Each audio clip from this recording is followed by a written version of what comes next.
Good morning, everyone. My name is Holly Harris, and I'm President and Executive Director of the Justice Action Network. This is the Unconventional series. It is a limited series hosted by our organization to talk about and explore how criminal justice reform is playing in campaigns all over the country. This is our Casual Friday bonus edition. We were just going to, I think, originally have 10 episodes. I believe this is our 13th.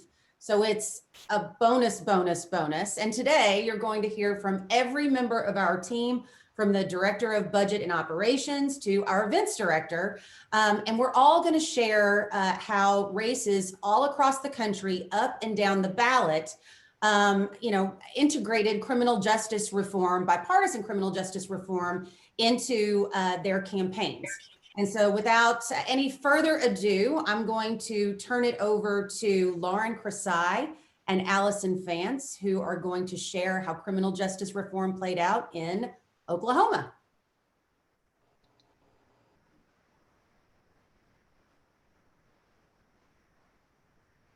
Hi, everyone. Thanks again for joining us. My name is Allison Fance. I'm the Coalition and Program Coordinator for the Justice Action Network, and I'm here with our Senior Policy Analyst, Lauren Crisai, to discuss State Senator from Oklahoma, Stephanie Bice's campaign for Congress and her ultimate victory last week on election night.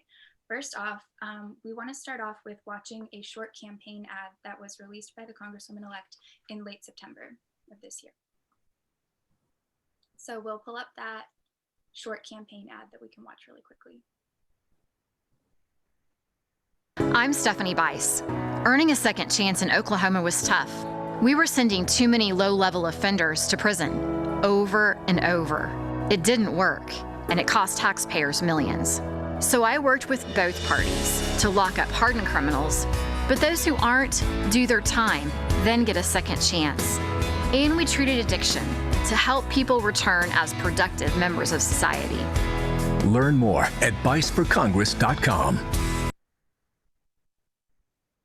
So Lauren, please comment on this ad and the bipartisan criminal justice reforms that Ms. Bice refers to in the ad. Why are so many Republicans in Oklahoma, like Senator Bice, supportive of criminal justice reform? How do common sense reforms like the ones that she mentioned make a difference in communities, and how have we seen that in Oklahoma?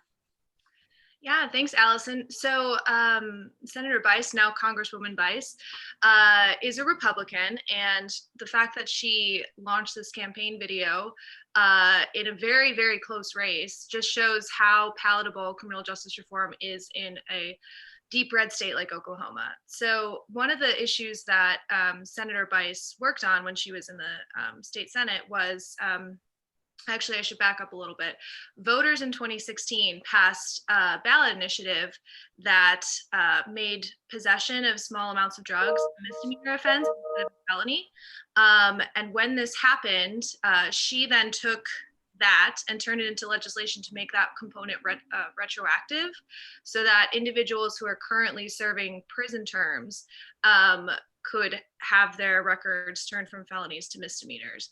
And that led to, sorry, this is a little complicated, but there's a lot of action in Oklahoma. That led to Governor Stitt granting the single largest day of commutations in the United States, because her legislation basically took that to the Board of Pardon and Parole, had them go through all of the people who are currently serving sentences, and handed all those names to Governor Stitt, and he signed their commutation papers all in one day. And so that was a huge deal in Oklahoma, to see so many nonviolent offenders just be released from prison all at once.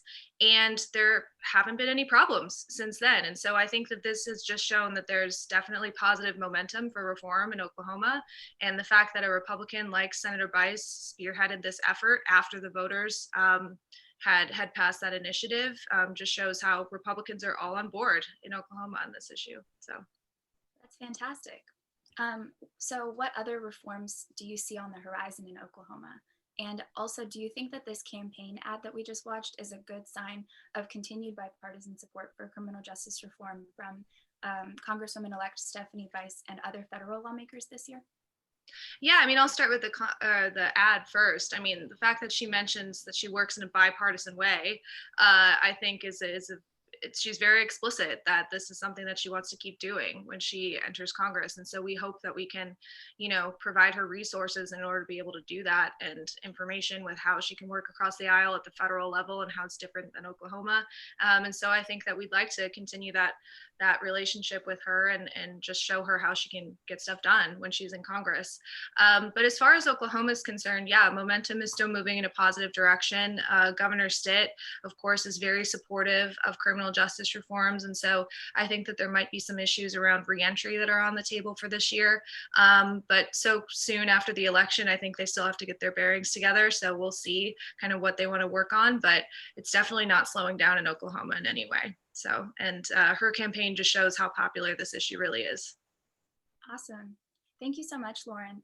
Now I'll turn it over to Jenna and John to talk about how a Pennsylvania state legislative race highlighted bipartisan criminal justice reform this year as well. Thanks all.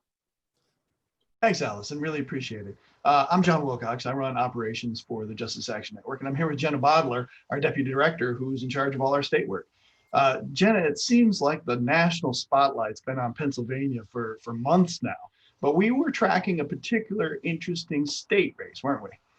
Yeah, that's true. So a good friend of our organization, Representative Cheryl Delozier, has emerged in recent years as really the face and the leader of criminal justice reform efforts in Pennsylvania. She has been kind of exposed to these issues in different ways over the years. She was married to a member of law enforcement. She's worked in victim rights issues for many, many years. But 5 years ago, we started conversations with her and other advocacy groups in Pennsylvania on Clean Slate, which, as many folks know, was a first in the nation law that allowed for automatic sealing of criminal records in Pennsylvania. That started her journey on criminal justice reform. This year alone, she has authored one of the biggest occupational licensing reform bills that we've seen in the country, that ensures that folks with criminal records have access to these permission slips to work, which ensures that they are able to desist from crime and provide for their families. She also authored an expansion of that original Clean Slate bill under House Bill 440, which was passed unanimously and signed into law just days before the election, which is extraordinary to see. But she represents a suburban district in Pennsylvania. It's the 88th House District, which covers a portion of Cumberland County, which is just outside of Harrisburg. And it's one of those districts that's always contested, right? No matter who is control, it's because of its geographic location, it's always going to be contested. And so she was running against a woman named Tara Shakespeare. And she did not shy away from these issues in her race whatsoever. She talked about them very frequently. She campaigned on them. She actually, in those questionnaires that candidates send in before their elections, when asked what her big priorities were for her next term, if she were going to be given one, she consistently said that she wanted to continue her efforts on bipartisan criminal justice reform. And that's just extraordinary to see in these tightly contested races, that this issue continues to be one that folks want to campaign on. They want to be known as a leader on these issues. It is a good sign for the continued buoyancy of criminal justice issues. And we're very, very happy to see a champion like Cheryl Delozier win her reelection. She got 58% of the votes in the end. So she kind of coasted to, in that district, what would be considered a landslide victory. And so we're really excited to see what's happening next. We are actually already having some conversations with her about what sorts of bills she might want to author in the 2021 session. So really great to see. And John, I know, just talking about the ways that she was campaigning on these issues, I know that you were looking at some of the kind of mailers and flyers that she put out on these issues. What were your thoughts on those? It was fascinating to see. We know that both parties thought of this district, both at the state level and at the federal level, as a linchpin to their hopes for Pennsylvania, and as it turns out, over the past week or so, for the whole country. So it was really interesting to see Representative Delozier pick criminal justice reforms as one of the things that she listed on the handouts she was passing out. And keep in mind, this is not a huge district. There may be 20,000 total voters in the whole district. And so a lot of this is real retail politics, going door to door, meeting people at, chamber meetings and handing out your paper. And that criminal justice reform was one of the things that few issues she listed on the paper she was handing out was significant. We've been delighted to work with her. And it was fantastic to see that, that was an issue that resonated with the people in her district. Super. So next, I'd like to turn it over to Sarita Bowen and Carl Filler, who will talk a little bit about another race in Washington State. Thanks, John and Jenna. Hi, everybody. My name is Sarita Bowen, and I'm the event manager here at JAN, and I'm here with my colleague, Carl Filler, our state policy analyst. And we're going to talk about Representative-elect Tara Simmons, who recently made history as the first person with a felony conviction to win state legislative office in Washington. And so, Carl, tell us a little bit about her story and why her victory is so important. Yeah, thanks, Sarita. Well, this was a really important milestone, I think, for criminal justice and for Representative-elect Simmons in the state of Washington. We've had people with personal stories around criminal justice be elected before, but this is really the first time that someone who has so directly experienced the criminal justice system has been voted into state office. Representative-elect Simmons, she has a history with drug addiction, which, as you know, often leads to theft charges.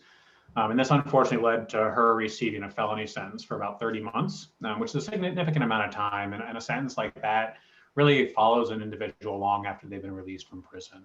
When she was finally released, she sort of struggled to find work. She had worked as a nurse previously, which because of her conviction made it virtually impossible to continue as. And these challenges were really compounded by having 3 young children and having her wages, which at the time were at a fast food restaurant after she left prison, garnished to pay for her court fines and fees.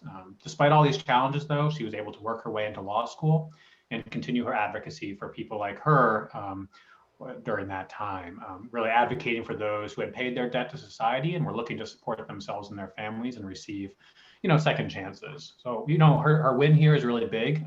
She won about 2/3 of the vote in District 23, sort of a suburb about 40 miles or so outside Seattle. And it really shows the value of redemption and provides representation for millions of Americans with criminal convictions who are trying to turn their lives around. Over 5% of Americans have spent some time in a state or federal prisons. And of course, they have millions more family members and friends. So having someone who can speak to their needs and challenges is incredibly important and hopefully pave the path for other justice-involved legislators in the future. Absolutely. So Representative-elect Simmons won an important case in the Washington Supreme Court. What was that case about, and how did that fuel to her activism for criminal justice reform? Yeah, as I mentioned, she had gone to law school starting about a year after she was released. She actually graduated with honors. Then she had applied to the bar, but was denied admittance due to moral character, as they say. And she was able to fight it in court, and the Supreme Court unanimously decided in her favor. I wanted to read a quick quote from the court's decision that I think is really important. So Simmons has provided by clear and convincing evidence that she is currently of good moral character and fit to practice law, they said. We affirm this court's long history of recognizing that one's past does not dictate one's future.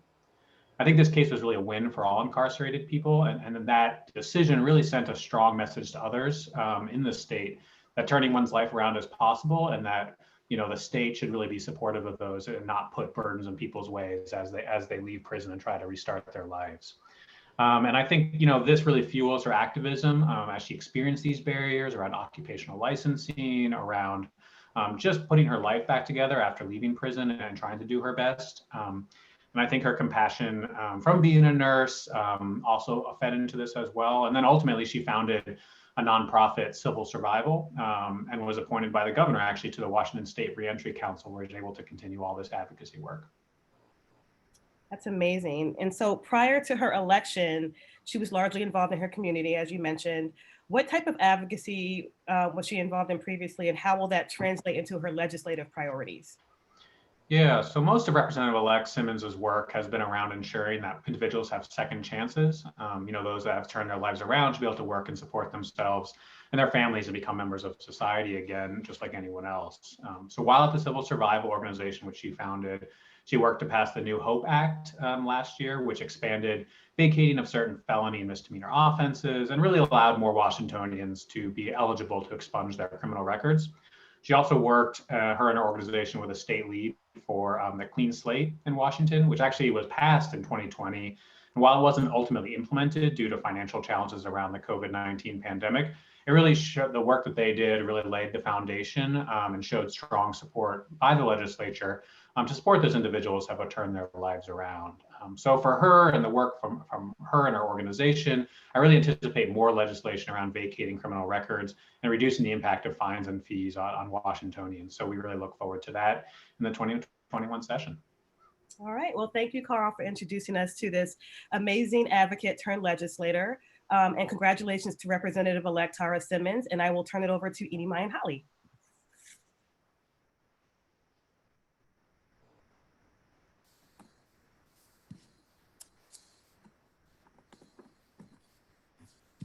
Hi, so I'm Amy Mai, the Federal Director of the Justice Action Network, and I'm going to be chatting with our Executive Director, Holly, who you heard from earlier, about how criminal justice reform messaging has played out at the federal level in federal elections.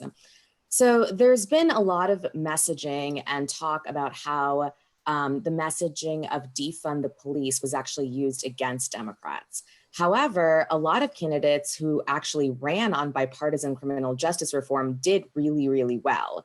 Holly, you and I talk about this a lot, how for decades candidates competed for who could lock up the most people, and now there's almost a total reversal in this political messaging. Many candidates this cycle actually campaigned on criminal justice reform, including President Trump. And so for the very first time, what I found really interesting about this particular election cycle is that for the very first time, the power structure of the Republican Party is using criminal justice reform as a pillar of their campaign message. So my question to you is, how did this happen? And before we launch into that, I actually just want to show this campaign ad from Senate Majority Leader Mitch McConnell to kind of give us a jumping point to start the conversation.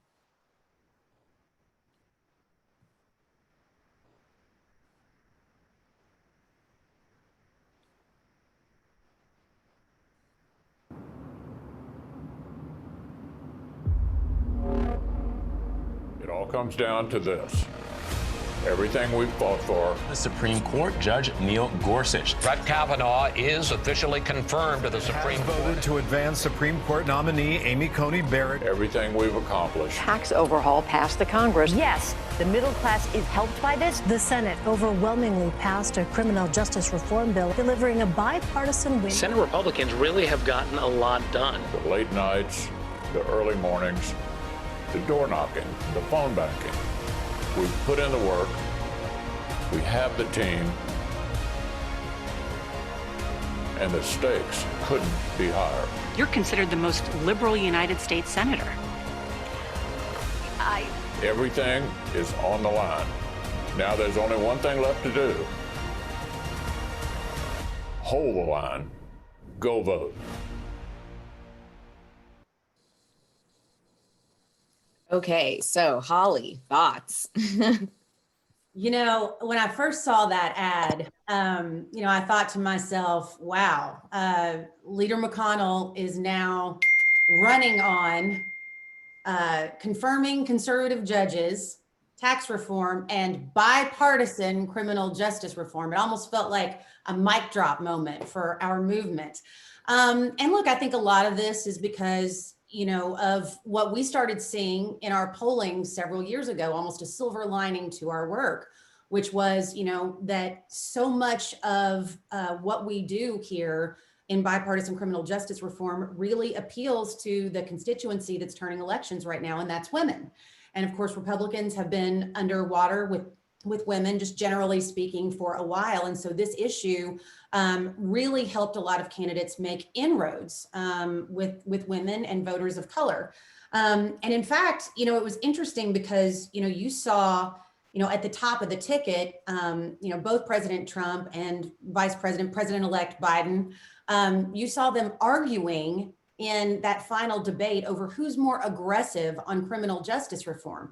You know, President Trump ran his very first campaign ad during the Super Bowl, a $6 million ad touting his, you know, bipartisan achievement with the First Step Act. You know, that ad featured Alice Marie Johnson, who also was in Leader McConnell's ad, you know, who was granted clemency by the president and, you know, and before that was serving a life sentence for a low-level first-time drug offense. So it's just fascinating to me now to watch all of these folks that I've known for years in the party, who used to run on a lock them up and throw away the key platform, now pivoting to, a bipartisan criminal justice message. And they're doing a really good job of balancing, law and order and second chances. You can be supportive of law and order and also believe that punishments should fit the crime. You can be supportive of the police and also believe in second chances.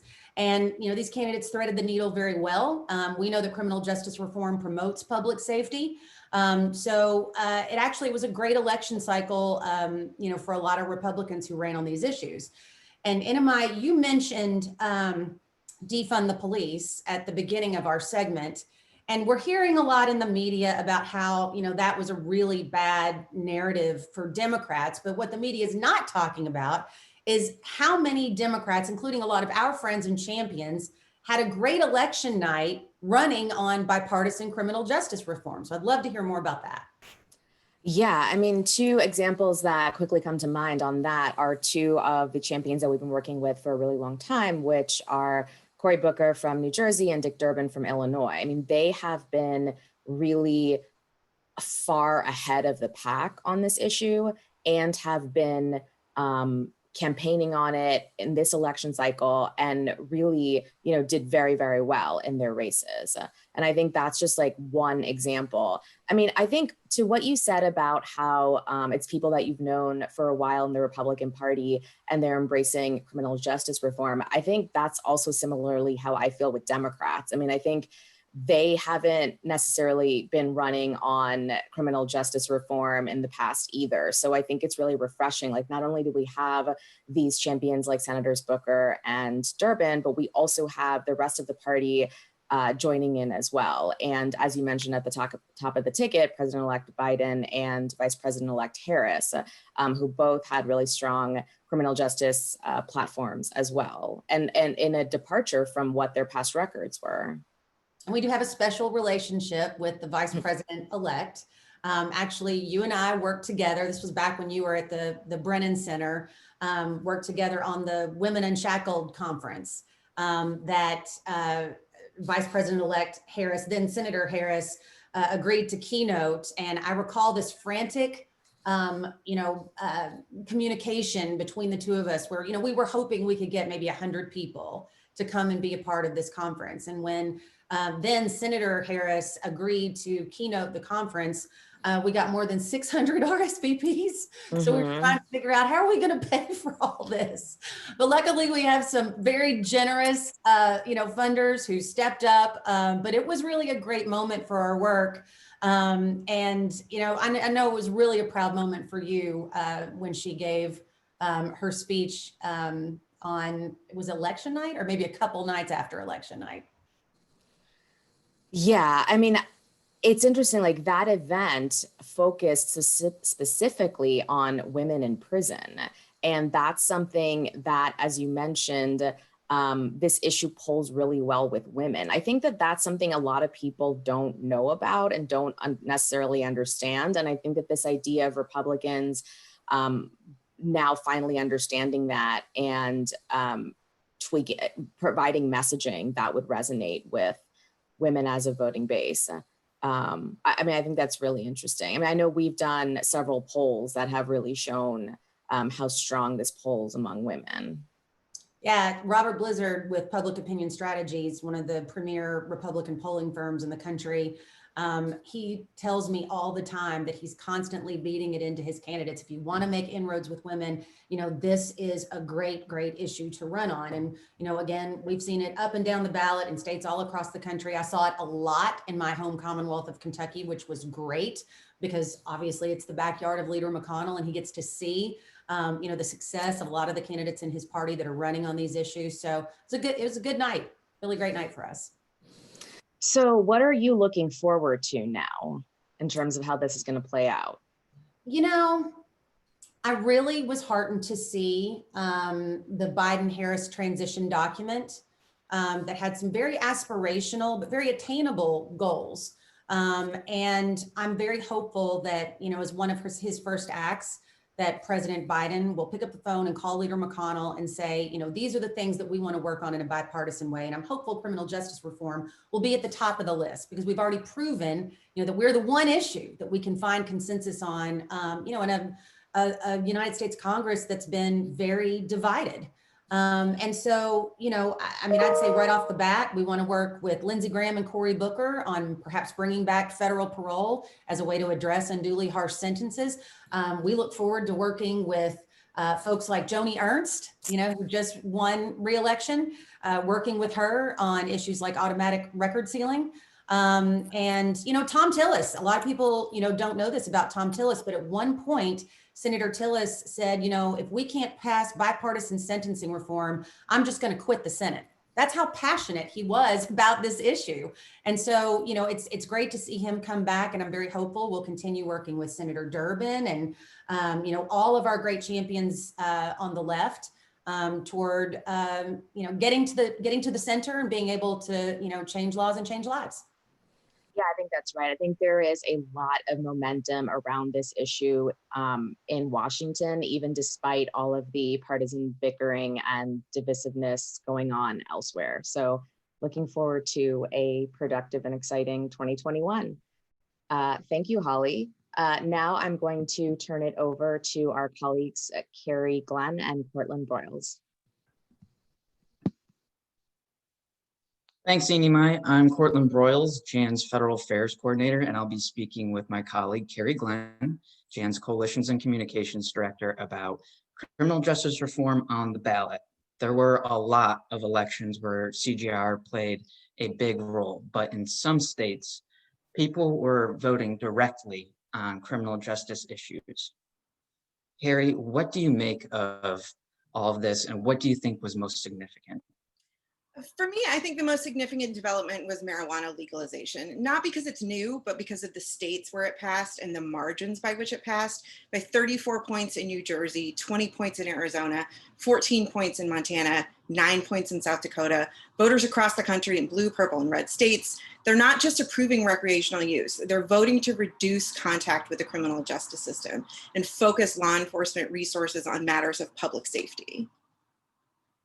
And I want to follow up on Arizona, where voters had rejected a similar measure back in 2016, but we're already seeing an impact from Proposition 207 there. On Monday, the Maricopa County Attorney's Office stated that, quote, instead of continuing to spend resources on these cases, this office will begin implementing the will of the voters immediately, end quote. And I just want to say all of us with Jan would like to wish County Attorney Alistair Adele a speedy recovery. But overall, we could see as many as 200,000 cases being dismissed or expunged as a result of this proposition. What do you make? What do you make of the Maricopa County Attorney's statement and how this could play out nationally? I just want to note the language the prosecutor's office used, spending resources on these cases. There are hundreds of thousands of Americans currently incarcerated for drug offenses, and I think voters across the country and in Arizona sent the message that the resources being spent to incarcerate people for marijuana offenses could be better spent elsewhere. And marijuana legalization wasn't the only justice reform issue where voters had a say. What's another ballot initiative that passed that may not have grabbed headlines that you'd like to talk about? So this one fell under the radar a little bit, but Nevada moved to expand the power of their pardon board. They've opened up the pardon process. The board will meet more frequently. The governor will no longer have a veto over the process.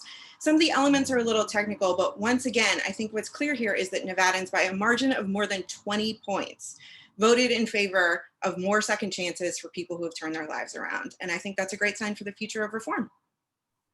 Great.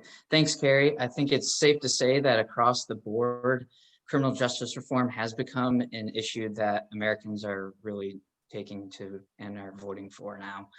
With that, I'll turn it back to Holly for her closing remarks.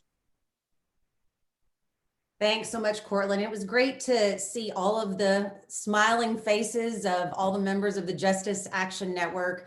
Really appreciate all of your all's hard work this year. We're spread out all over the country, but it's wonderful through this safe virtual platform that we can all get together and share the highlights from the election for bipartisan criminal justice reform.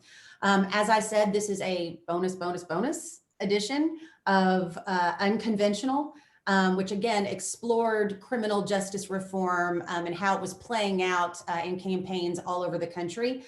We've extended the series because, quite frankly, the election has gone on a little longer than we expected. But it was really great to see, candidates up and down the ballot all across America run on bipartisan criminal justice reform and win. If you want to see other episodes of Unconventional, you can go to justiceactionnetwork.org/unconventional. Again, justiceactionnetwork.org/unconventional. And you can see advocates on the right and the left and everywhere in between, impacted people, law enforcement leaders, state and federal lawmakers on both sides of the aisle, talk about bipartisan criminal justice reform and how it was playing out this election season. So again, thanks everybody so much.